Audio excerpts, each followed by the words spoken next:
second part, that is numerical based on the unsolved textbook unsolved problem. मतलब अभी हम लोग जो न्यूमेरिकल्स करने वाले हैं वो आपके टेक्स्ट बुक के ही न्यूमेरिकल्स होंगे और अनसॉल्व न्यूमेरिकल्स होंगे. तो चलिए फटाफट देख लेते हैं टाइम वेस्ट ना करते हुए कि क्वेश्चन 1 क्या है. मतलब जो आपके टेक्स्ट बुक का जो न्यूमेरिकल जहाँ से स्टार्ट हो रहा है वो क्वेश्चन नंबर 1 आपके टेक्स्ट बुक का वो क्वेश्चन नंबर 8 है और वो है 6 microfarad capacitor is charged bye 300 volt supply. मतलब क्वेश्चन के हिसाब से अगर मैं इसको ड्रॉ करूँ तो कुछ ऐसे है कि एक कैपेसिटर है आपके पास, उसको मैंने चार्ज किया विद द पोटेंशियल, ये आपका कैपेसिटर है, that is C1 is equal to 6 microfarad और यहाँ पे जो वोल्टेज है V इज इक्वल टू 300 मैं वोल्ट से उसको चार्ज कर रहा हूँ. राइट, आगे क्या लिखा है, it is then disconnected from the supply. अब मैंने इसको दूसरे वाले डायग्राम में, अब मैंने इस कैपेसिटर को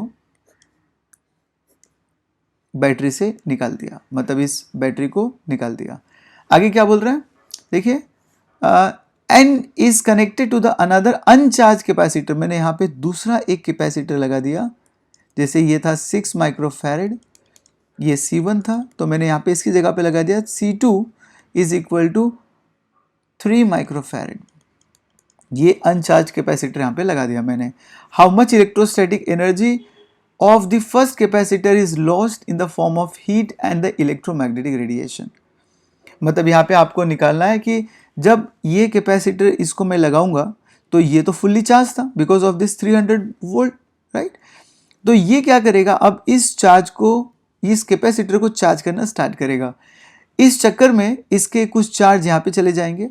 मतलब अगर 100 चार्ज है तो ये 1 2 3 ऐसे देने लगेगा जब तक ये दोनों सेम ना हो जाए, तब तक ये चार्ज चलता रहेगा, जाता रहेगा, जाता रहेगा. राइट, जब ये चार्ज जाएगा तो कुछ एनर्जी भी लॉस होगी बिकॉज चार्ज को सेंड करने में कुछ एनर्जी लॉस होती है. मतलब जितनी पहले एनर्जी थी उसके बाद जितनी एनर्जी है दोनों को माइनस करेंगे तो आपको क्या मिलेगा, the energy loss in the first capacitor. आपको यही पता करना है कि पहले कैपेसिटर में कितना लॉस होगा in the form of heat and the electromagnetic radiation. आपको एनर्जी लॉस कैलकुलेट करना है. ठीक है, आपको शायद क्वेश्चन समझ में आ गया होगा. तो सबसे पहले यहाँ पे मैं गिवन लिख दूँ, ये जो भी मैं इसको रफ कर देता हूँ और मैं गिवन लिख देता हूँ. यहाँ पे जो आपका गिवन है सबसे पहले C1 है which is equal to 6 microfarad which is nothing but 6 into 10⁻⁻6 farad. आगे देखूँ C2 को तो ये है आपका 3 माइक्रोफैरेड एंड कन्वर्ट करेंगे तो ये हो जाएगा 3 इंटू 10⁻⁻6 फैरेड. राइट, आगे देखिए V दिया है, V1 वोल्टेज दिया है दैट इज 300 वोल्ट और आपको पूछा है U एनर्जी कितना लॉस होगा. ठीक है, एनर्जी लॉस्ट ये आपको पूछा गया है.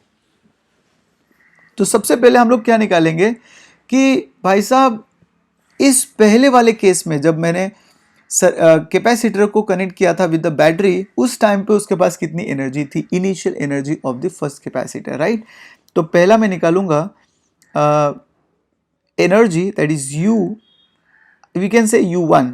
Right, U1 is equal to, क्या फॉर्मूला होता है कैपेसिटर के लिए, हाफ CV स्क्वायर. राइट, तो इससे मुझे पता चलेगा पहले केस में कितनी एनर्जी थी. तो मैं यहाँ पे लिख देता हूँ छोटे में केस 1. केस 1 मतलब in first case how much energy stored in the capacitor. So इसको मैं आराम से कैलकुलेट कर सकता हूँ. So this become half into C. Capacitance कितना, ये C1 हो जाएगा बिकॉज पहला है तो, और ये V1 हो जाएगा. राइट, तो कितना हो जाएगा इसके अंदर 6 इंटू 10⁻⁻6 एंड V1 जो है आपका वो 300 है, इसका स्क्वायर कर दो तो ये बन जाएगा आपका, ये 3 टाइम्स गया और ये हो गया 3 स्क्वायर मतलब 900 हो जाएगा, 9000. तो 1000 भी नहीं होगा, उससे ज़्यादा ही होगा, मैं इसको करके दिखा देता हूँ.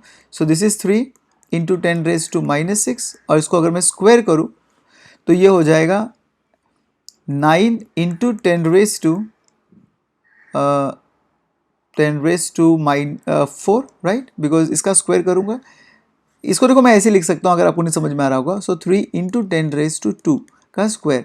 तो जब मैं इसका स्क्वायर करूँगा तो ये हो जाएगा 9. राइट, और इसका मल्टीप्लाई होता है, ये स्क्वायर नहीं होता, ये होता है 10, ये इंटू मल्टीप्लाई होता है, ऐसे होता है मतलब. तो ये हो जाएगा 4 और ये हो जाएगा 9. तो मैं बस आपको ये बताना चाह रहा था। मैं इसको रफ कर देता हूँ जो मैंने ऊपर लिखा है, ताकि आप कंफ्यूज ना हो। आगे बढ़ते हैं। देखिए ये हो गया, इसको अगर मल्टीप्लाई करूँगा तो इसका आंसर आ जाएगा 27 इंटू 10⁻⁻² जूल, राइट। तो ये मेरी पहली एनर्जी होगी, मतलब इनिशियली कैपेसिटर में इतना चार्ज था। इसको मैं इक्वेशन नंबर 1 दे देता हूँ, राइट। आगे बढ़ता हूँ और आगे मुझे निकालना है कि भाई साहब अब कितना चार्ज था पहले कैपेसिटर में, और अगर मुझे चार्ज निकालना है तो मेरे पास फॉर्मूला तो आपको पता ही है, C = Q/V, राइट। तो यहाँ से आपको ये 1 आ जाएगा, ये 1 आ जाएगा, तो Q मतलब मुझे टोटल चार्ज मिल जाएगा कैपेसिटर में कितना था, that is Q1, Q = C1V1। तो C1 कितना आपके पास 6 × 10⁻⁻6 और V1 कितना आपके पास 300। तो इनको मल्टीप्लाई कीजिए, आपको आंसर आ जाएगा 18 and 10⁻²। देखिए ये 2 zeros मतलब 10⁻² और ये -6 बिकम -4 कूलम। इतना चार्ज था आपके पास इनिशियली, मतलब C1 कैपेसिटर में। This much charge is stored in the capacitor C1, right. ये टोटल चार्ज है। So this is nothing but the total charge. अब देखो charge neither be created nor be destroyed in C1, right. तो ये charge C2 में भी जाएगा, मतलब दोनों, ये चार्ज कभी चेंज नहीं होगा। This is total charge. ये सिर्फ C1 में कुछ था तो अभी C2 में चला जाएगा, तो ये दोनों डिवाइड हो जाएगा पर खत्म नहीं होगा ना, तो इसमें से एक्स्ट्रा आपको चार्ज मिलेगा। तो ये this is a total charge. आगे बढ़ते हैं। अब क्वेश्चन के हिसाब से अगर मैं बात करूं तो इसमें C1 को मैंने C2 के साथ अभी मैंने कनेक्ट कर दिया, राइट। मतलब मैं इसमें छोटा डायग्राम बना दूं तो एक C1 था, उसको मैंने कनेक्ट किया C2 के साथ में, तो C1 एंड C2। तो मुझे बताइए टोटल कैपेसिटेंस कितना मिलेगा इन दोनों के across. So total capacitance is given by, that is C equivalent total capacitor become, देखो दोनों पैरेलल में है तो ये हो जाता है C1 + C2 ऐड होता है। It is unlike the resistor जिसमें 1 डिवाइड बाय लिखते हैं। अगर पैरेलल रहेगा तो ऐड होता है, सीरीज में रहेगा तो डिवाइड होता है। तो ये चीज़ हमेशा याद रखना। तो दोनों को अगर मैं वैल्यूज लिख दूं तो 6 × 10⁻⁻6 प्लस 3 × 10⁻⁻6, -6 कॉमन ले लूँ तो आंसर आ जाएगा 9 × 10⁻⁻6, राइट। 6 + 3 और ये 10⁻⁻6 कॉमन, तो ये आ गया C इक्विवेलेंट, मतलब टोटल कैपेसिटेंस चार्ज में, मतलब दोनों कैपेसिटर का इतना कैपेसिटी है, राइट। तो इसको इक्वेशन नंबर, इसको 2 दे देता हूँ, इसको इक्वेशन नंबर 3 दे देता हूँ मैं। आगे बढ़ते हैं। देखिए आगे अब मुझे निकालना क्या है, मुझे निकालना है सिंपली टोटल चार्ज या total energy in the second capacitor, right. तो देखिए अब मैं इसको ऐसे लिख सकता हूं मैं, final electrostatic energy of both capacitor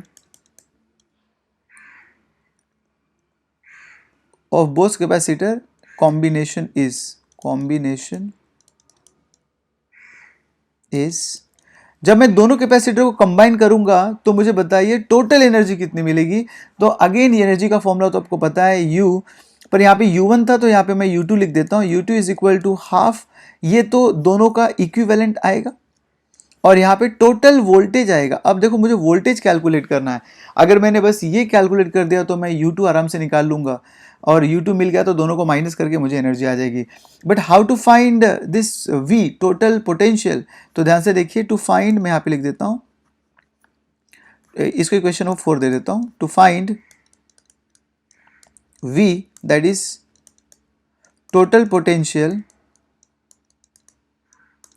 total potential निकालने के लिए मैं लिखूंगा V = देखो इस फॉर्मूले से, ये वाले फॉर्मूले से, total potential become total charge upon total capacitance, right. So total charge upon total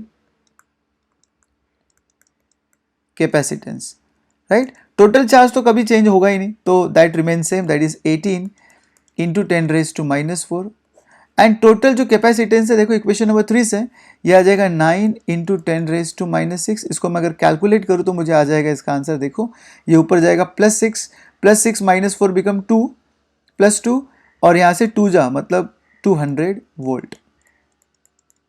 ये आ गया आपका total capacitance, not total potential, right. तो आगे बढ़ता हूँ मैं डायरेक्टली, अब यहाँ पे बाजू में लिख देता हूँ। तो काफ़ी सिंपल है ये, अगर मैं इसको यहीं पे सॉल्व करना चाहूँ तो काफ़ी सिंपल है। देखो ये बन जाएगा नाउ इक्वेशन 4 बिकम, जो इक्वेशन अब ये क्या आ जाएगा, U2 is equal to half into, देखिए अब C इक्विवेलेंट की वैल्यू डाल दूँ मैं, 9 इंटू 10⁻⁻6 इंटू 200 का स्क्वायर, 200 का स्क्वायर करना पड़ेगा, राइट, बिकॉज ये फॉर्मूला है।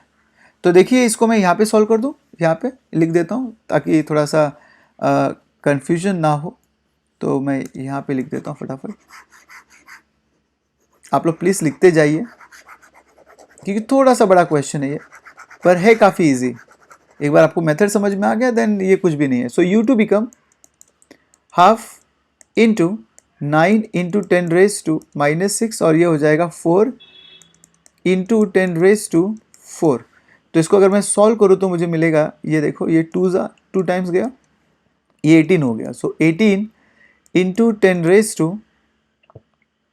18 into 10⁻⁻², right, because this is 4 and this is -6, तो -6 प्लस 4 बिकम 2। तो ये जूल आ गया, ये हो गया U2। अब मुझे क्या निकालना है, loss energy. So delta U is equal to final energy, sorry इसमें फाइनल नहीं आएगा बिकॉज यहाँ पे इनिशियल कितना था उसके बाद कितना लॉस हुआ, राइट, तो पहले ज़्यादा था उसके बाद कम हो गया। सो इनिशियल एनर्जी माइनस यहाँ पे फर्स्ट जो ज़्यादा रहेगा आपको उससे उसको माइनस करना है, सिंपली मैं ऐसा बोलूँ तो आपको देखो इसको नीचे भी इसको मैं रफ कर दूँ बिकॉज ये थोड़ा अच्छे से लिख देता हूँ मैं। यहाँ पे आपको एनर्जी माइनस करने पर कौन सी जो ज़्यादा एनर्जी है, माइनस द लेसर एनर्जी। तो आपको यहाँ पे सिंपली आप लिख सकते हो U1 बिकॉज U1 अगर आप देखोगे तो ज़्यादा था as compare to U2 and U2 is equal, ये जो भी है U1 की वैल्यू आपको याद होगी, U1 is nothing but 27 into 10⁻⁻² minus U1 की वैल्यू है आपकी 18 इंटू 10⁻⁻²। देखो 2, अब यहाँ पे मैं 27 माइनस 18 और जो कॉमन है 10⁻² में बाहर ले लेता हूँ, तो क्या बचा देखिए 18 माइनस 27 माइनस 18 बिकम 9 इंटू 10⁻⁻², और ये है आपका लॉस एनर्जी। होपफुली आपको ये समझ में आया होगा। अगर आपको ये वीडियो समझ में आया, ये क्वेश्चन समझ में आया तो प्लीज़ मेरे वीडियो को लाइक कर दीजिए, क्योंकि मैं इसमें सेकंड क्वेश्चन नहीं करूँगा, नहीं तो वीडियो काफ़ी लंबा हो जाएगा। तो मैं अगले वीडियो में आपको नेक्स्ट क्वेश्चंस कराऊंगा, 2-3 क्वेश्चन हम सॉल्व करेंगे उसमें। अगर आपको समझ में आया होगा तो प्लीज़ लाइक कर दीजिए, सब्सक्राइब कर दीजिए ताकि आपको दूसरे वीडियोस की नोटिफिकेशन आते रहें। मिलते हैं अगले वीडियो में, तब तक के लिए थैंक यू।